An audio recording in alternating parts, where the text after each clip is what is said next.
Hello everyone, good evening.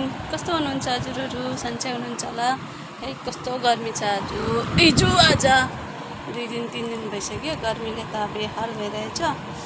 हेर्नु न, गर्मीले यो कपाल कता लगेर राख्नु, कता यो गर्नु है। घाम देखाउँछु है म तपाईँहरूलाई, हेर्नुहोस्। आमा हो, गर्मीले त मार्नै पर्छ।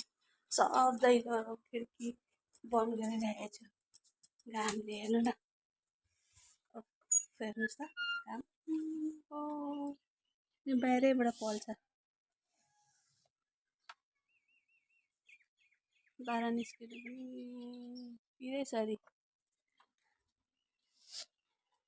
यहाँनिर त मेरो मम्मी बसिराख्नु भएको छ भ्यात्त गरेर। Okay by.